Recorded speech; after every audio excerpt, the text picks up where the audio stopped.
habit, there will be no end to desire.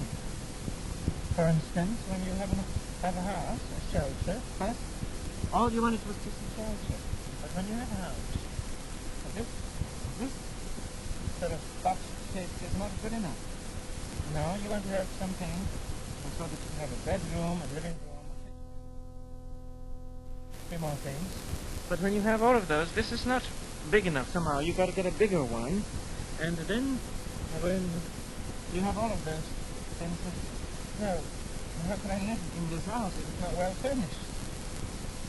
Well furnished, and of course, must have a television set, and a telephone, and now all of those things are there. I must have a car. Otherwise, how will I ever get around? But then, looking around and everything in comparison to what others have, oh, I've got to have a better car than this one, more expensive one, and on and on.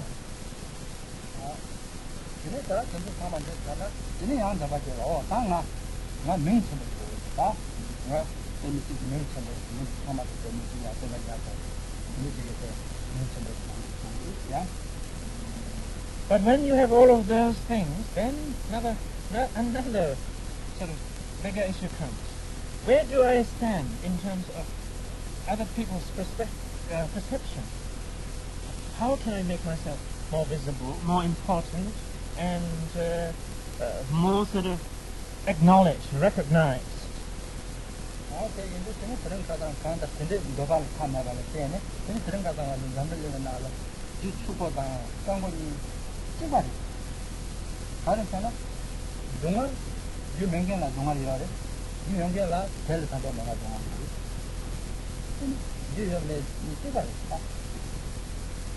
So if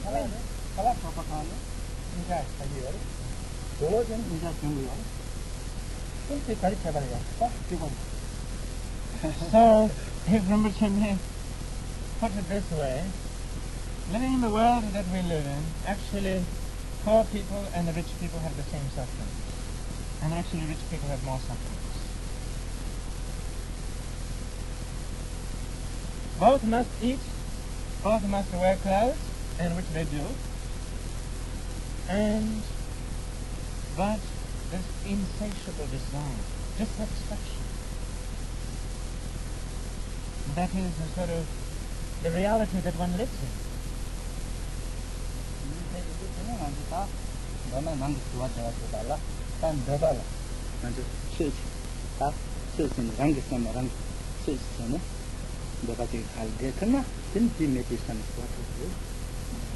So happiness or unhappiness is not sort of the measuring rod for happiness or unhappiness is not how well off you look in appearance, where you are at with your mind.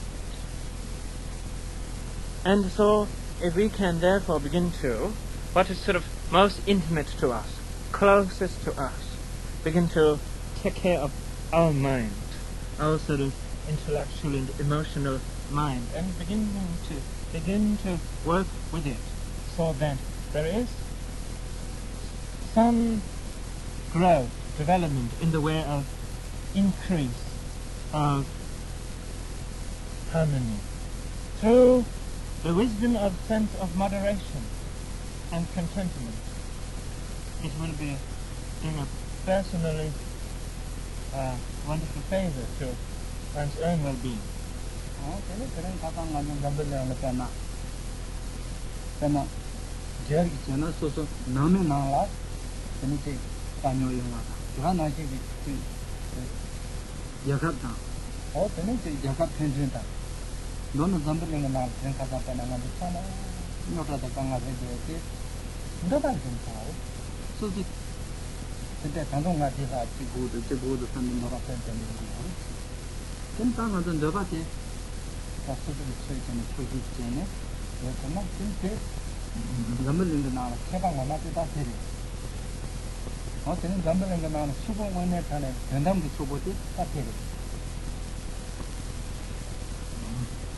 So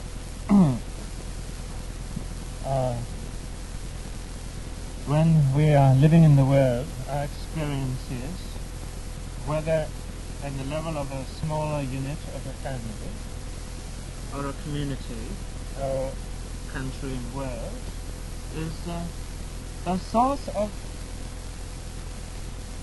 conflict, source of unrest, mental unrest, and then therefore also physical unrest is dissatisfaction, greed and desire, and so coming from all directions.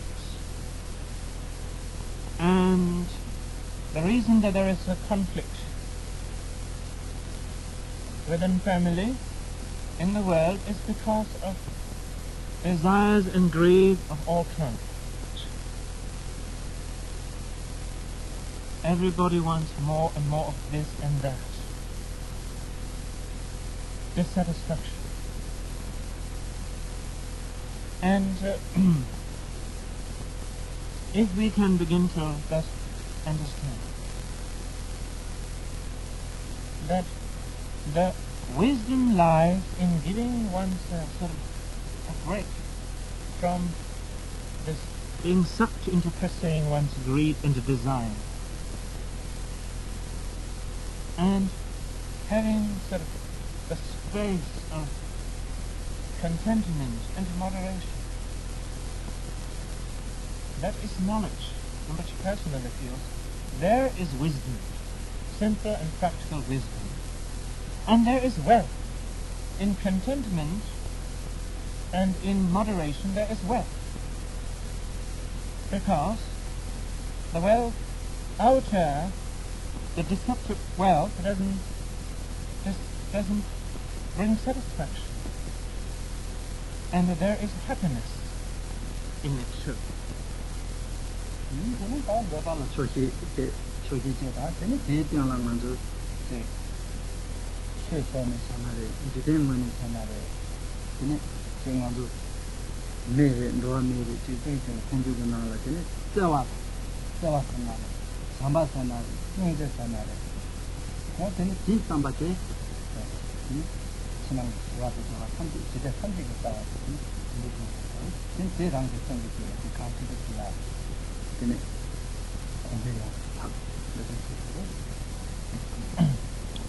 Along with that, and of course another equally important point for us to remember is with understanding that all people without exception, whatever may be the sort of the facade reality, is in essence yearn for happiness and well-being.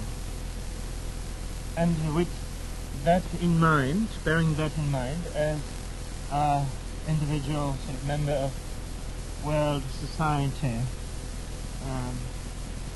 having good-heartedness towards other fellow beings, genuine good-heartedness, however you want to term it, in the way of warm compassion or loving kindness, that we have some genuine attitude of caring for another, sort of thinking and feeling human being, for our own personal well-being, and as a member of world community, making a sort of more dignified presence of ourselves, such seems to be important.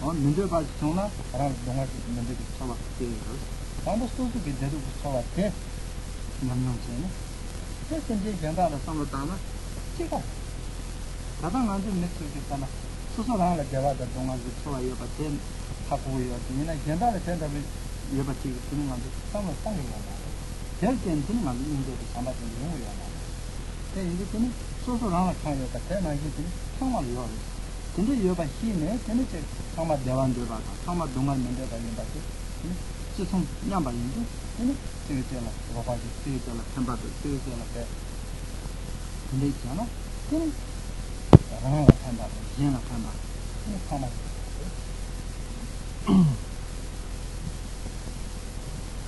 It is possible that sometimes we begin to have the notion when we talk about loving kindness and compassion, that is sort of more in a religious or spiritual context. Those people who are, it is something for those who are spiritually inclined. But for someone as worldly, as a person as myself or us, that is not sort of relevant or applicable. But the principles of loving kindness and compassion, and so the idea of loving kindness and compassion, and as far as its sort of practical relevance is concerned, it transcends any kind of beliefs. It should be understood as a necessary, healthy kind of human experience. That our experience as a human being, our sort of worthiness as a human being, worthiness, should be expressed through such qualities, such potentialities of mind. And if we make a point to sort of ponder upon the situation a bit, maybe, again, common sense explains it. That one has experience of body and mind, as an individual having body and mind, and whatever maybe one's conditionings and beliefs and so forth may be, but the innermost wish is if one can experience happiness, well-being, and if one can be free of suffering, pain, also. If you look around, if you think through a little bit, it is exactly true that the next person next to you has that same sort of innermost wish, and the next person, and so forth. It's a common wish and interest. And so, that as much as one genuinely yearns for, interested in well-being and freedom from suffering and pain, that to know that others are in that way so. And so, to some degree, allowing some possibility of accommodation, some possibility of sort of putting yourselves in oneself and another person's shoes, so to speak, in that if one can, they extend some kind of accommodation and care towards another being who shares that sort of same core wish and interest.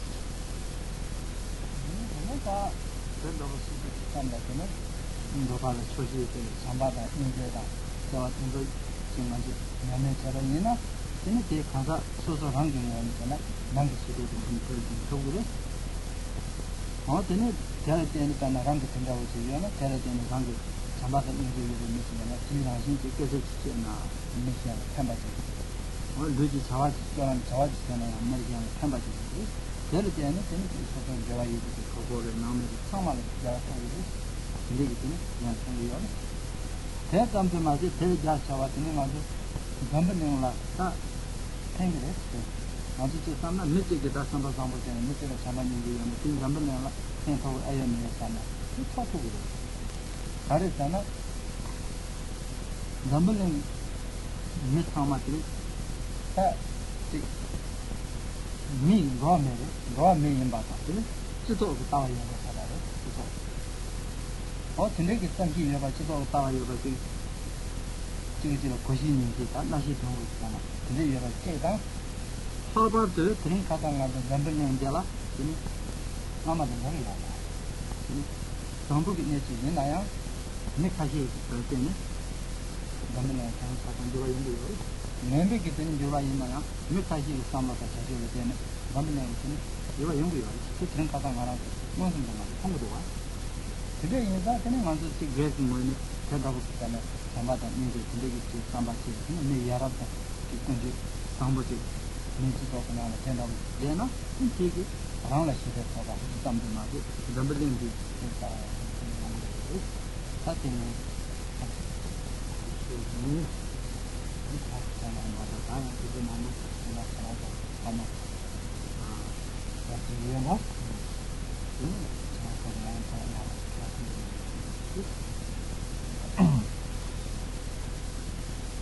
So, what Rinpoche would like to sort of further emphasize or clarify is how extraordinarily important it is for us to appreciate the potentialities of our mind in the way of nurturing our mind with good-heartedness, with warmth, and with warmth of some degree of friendship developing within our heart and mind. Because when there is experience of friendship, or when there is experience of warmth and compassion in our mind, and that has a very sort of accommodating, very soothing experience.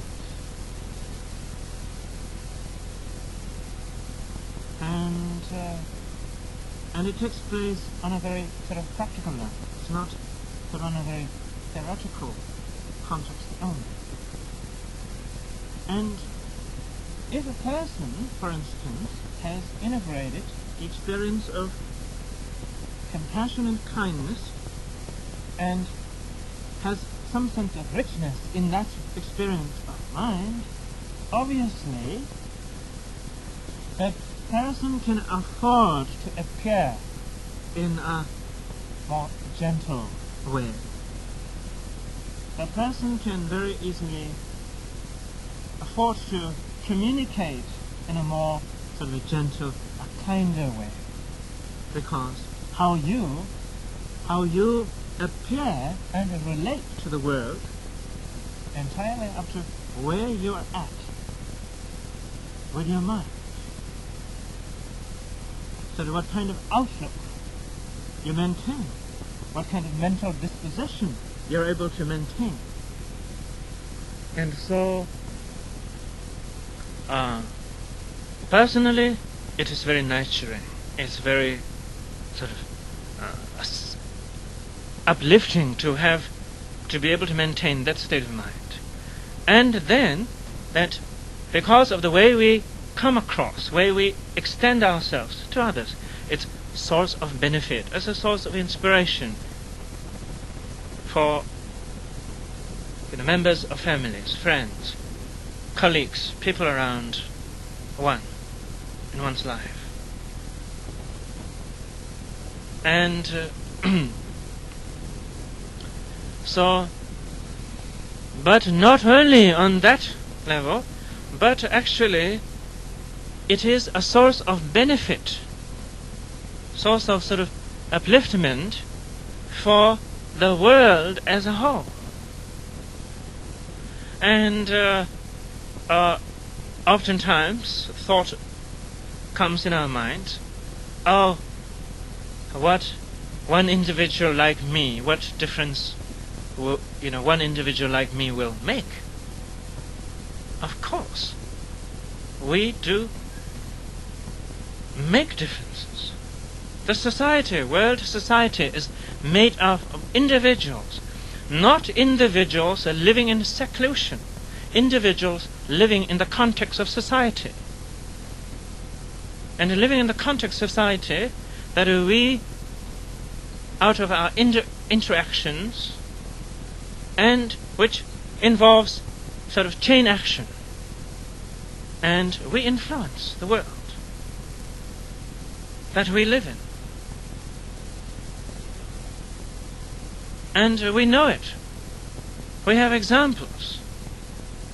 Especially, particularly, nowadays, sort of the world having become so small, in the sense through communication and through all of these, for one, and because that we are endowed with the human faculties of being vulnerable to communications, or being, that coherent in terms of communication, and so we affect each other through, in a more sort of dramatic way, or subtle ways, or smaller or larger scale, whatever degree, but we do affect each other. And so, living in this sort of more small world presently, and the news affect us of the world. Whatever such good things are going in the world, or such and such people are doing good things in the world, and we hear, it affects our mind, sort of our psychological standpoint, which affects how we behave and conduct ourselves. And in the same way that when we hear the sort of the counter view or report or what have you, and that also affect us. We live in a world where we affect each other rather enormously. So, in this way, if we can begin to recognize the important contribution that we can make towards our own personal well-being and growth, and on the interpersonal level, through having at least that on a very basic and human level, some appreciation for sense of moderation, and then that mindfulness in the way of that a caring heart is a very fulfilling and wonderful experience. So Rinpoche does not want to drag this too long and bore you, and so it also much understands we don't have much time here.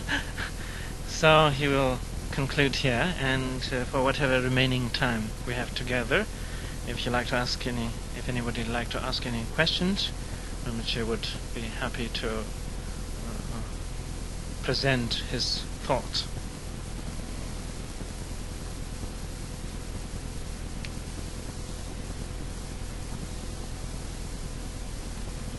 Yes, please.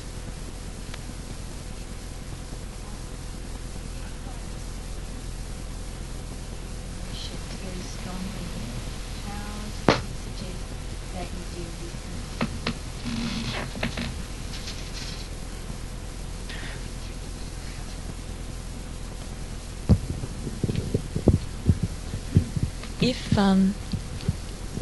If you're experiencing very negative emotions very strongly, what does he suggest that you do with them?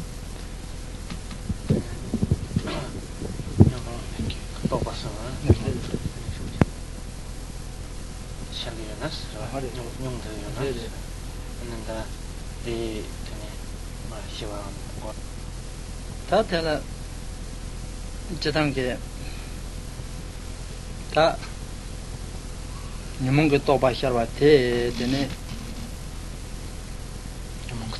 nyumungu sarwa sharwa te tanganaso dungar tamjegin jone ni nyumung res te yindu dene dene nyumung de sharna tande dungar tamjegin jone rende yapo marende nga yapo mensambegi gyön yinba tangbo hakwa de teang shara yapo res 당부 교인 바고 요레스 문제네 말 되네 교인 바고 사네 되네 다 대파 시비게 탑라 되네 제 다지당 그 탑망고 요레스 얘나야 되네 다지 조원다고 tel라 다 유몽데 왕스토나 되네 데레데네 라라 동아리 얘나 너바 상마 용구래 근데 야고메 단디 왕도 마셔 방에 지인 삼바제네 되네 제 뒤냠볼라 되네 제 잠바다 인제 공부한다고 되네 양나 되네 알아서 유몽 도박하니나 상마 되네 대화도 동안 탐제 메다바인 봐 어떤데 내주다다 된데 삼나 되네 상고레스 되네 예제당 다 마모요레스 다 된데 삼네 되네 맞아 너는 유몽디 왕을 만들어봐지 정나 되네 야고레 되네 당부 대교인 바 시바데 야고레스 Actually, the experience of upheaval, of conflicting emotions, strong experiences of conflicting emotion is, sorry, just going back, conflicting emotional tendencies are the source of sufferings that we experience, source of confusion and suffering that we experience in our lives. And but that is not conventionally, at least generally, it's not the way we understand it, we perceive. So at the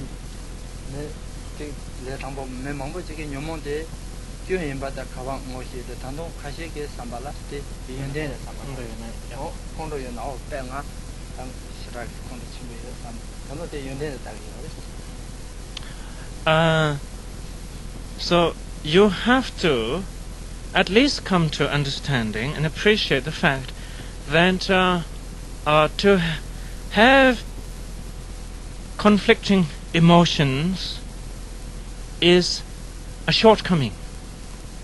You see, it's a problem in that sense. It's a shortcoming, and because if you don't understand it or recognize it as sort of having limitations, then you will not be in a state of mind where you want to sort of address it accordingly.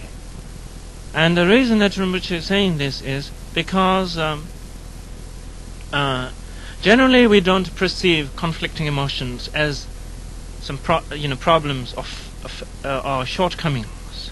In fact, many people perceive it as sort of some kind of good attribute to have, to have anger, to have aggression is like attributes is attributed as having some degree of power and control.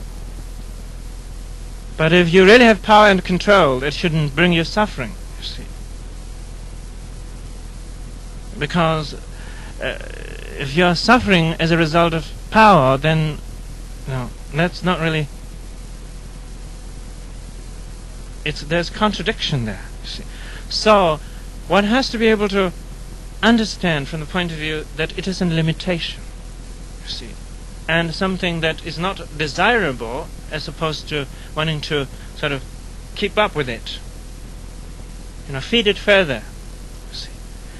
And then once you are able to see it that way, then you make it more workable. Then you say, and then if you feed it, that it will create more chaos or confusion in your mind and more pain, and that is the outlook of mind you're going to experience, and where you're at is where you're at in your mind, and that is also what you're going to come out with. So it will be a source of discomfort or whatever, confusion for yourself and for others, and therefore I'm not going to entertain this mental habit, some sense, and it's not going to, the cause of the background of habit is not going to disappear sort of instantaneously, but certainly is not going to have as much power as it is going to have otherwise. So being able to look at it that way. And then being able to address it from the point of view of compassion and loving kindness. It's opposites. And so there are many different methods, and one needs to habituate one's mind with those methods, so that it becomes a more integral part of one's life.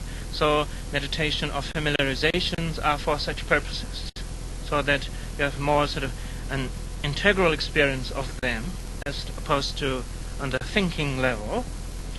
And then there are other ways of looking at it.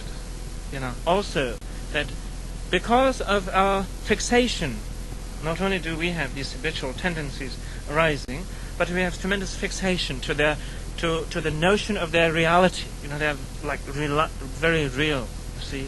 And if you begin to address it from the point of view of their sort of perishability, their impermanence, that they do also go away. And hopefully tomorrow you're not going to have that outlook of mind. So that's all Rinpoche can say at this stage.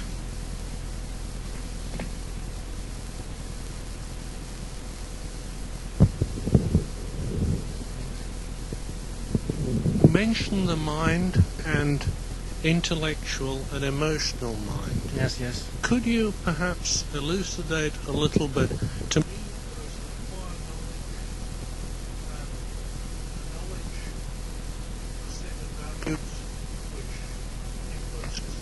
Wisdom of it. Mm-hmm.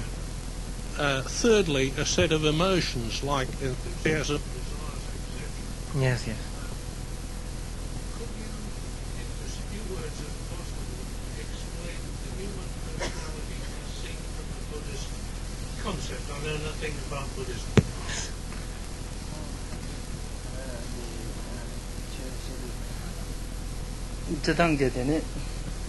다 남비가 로다 되잖아. 한다 대다 남비가 로 다들 많이 있잖아. 지당게 만든 로 미기 하시지 그런 빠원다고 시간다고 하잖아. 상만을 방법.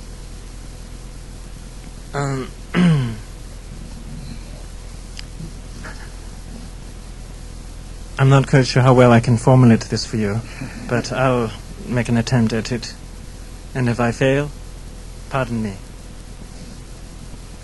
So, Rinpoche is saying that probably we don't have to talk in terms of sort of Buddhist perspective or Buddhist view as such, but more in terms of basic human view or basic human experience.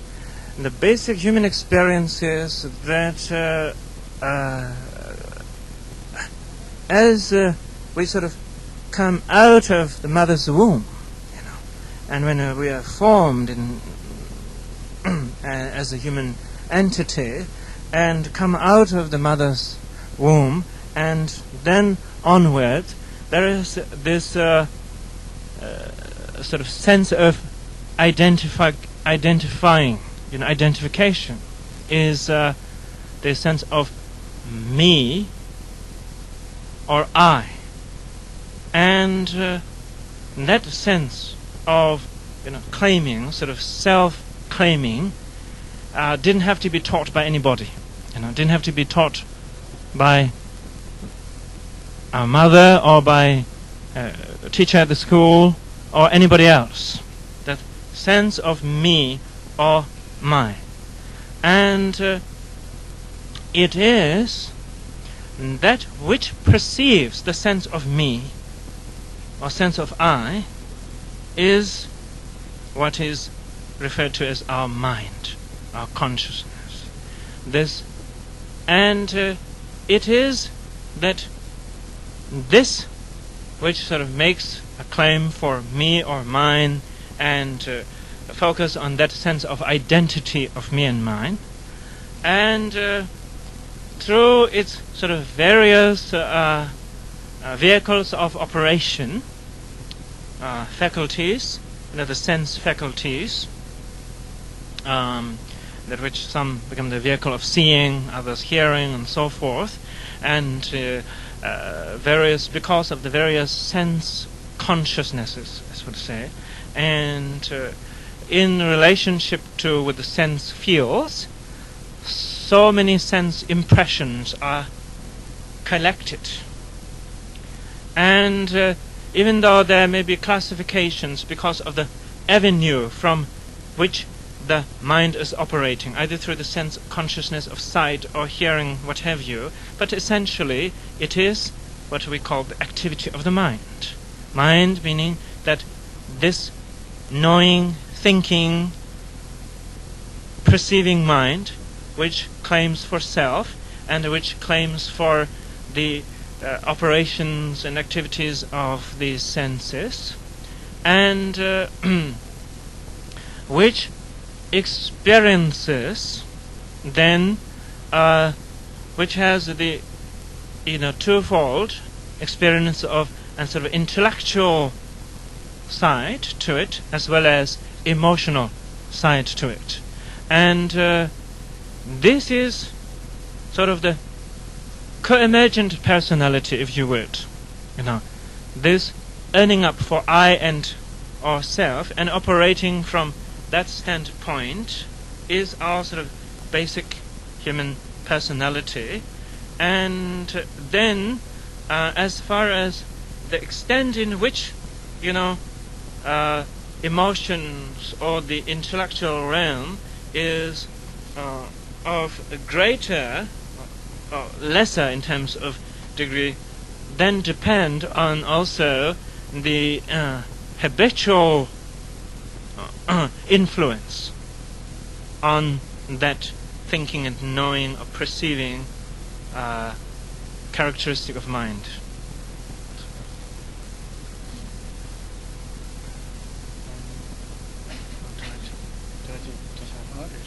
Okay, maybe we make that the last question. I think we are supposed to leave this place at 9. Yes, with regard to the word compassion, to show true compassion to another human being, do you believe that you have to have that experience yourself? An example might be, if someone close to you lost a limb, would you have had to lose a limb yourself to show true compassion? Or if someone was grieving through a loss of someone else's life, would you have had to go through that experience of a loss of life, someone close to you, to show true compassion? If not, how could you go about it? Yes, basically one needs to develop or experience compassion.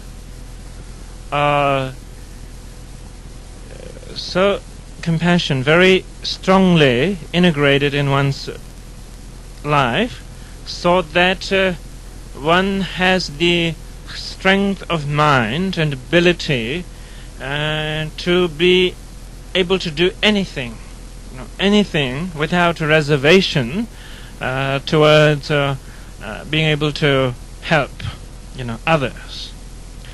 But we have to approach it from a sort of practical point of view. And in the Buddhist teaching, the emphasis is, yes, one must develop the emotional experience, if you would, of compassion, but it must not be in the absence of the wisdom of skillful means. So, that compassion should be developed to the extent that where one feels confident in his ability to extend whatever is necessary, whatever the situation demands, and in the Buddhist path, those great sort of saints of Buddhism, practitioners who have advanced in their realization, if you would, of compassion, are known to have expressed their compassion without any unconditional compassion, without any kind of inhibitions or reservation of any kind. But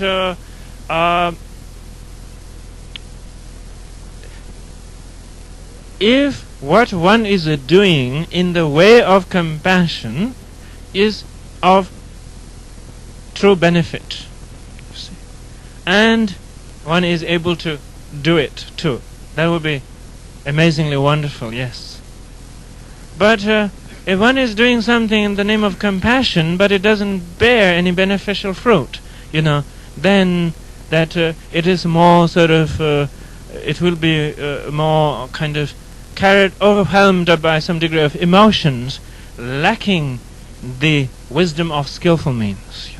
So skillful means aspect, the joining of compassion and the wisdom of skillful means is what is highly recommended. Thank you. Good night.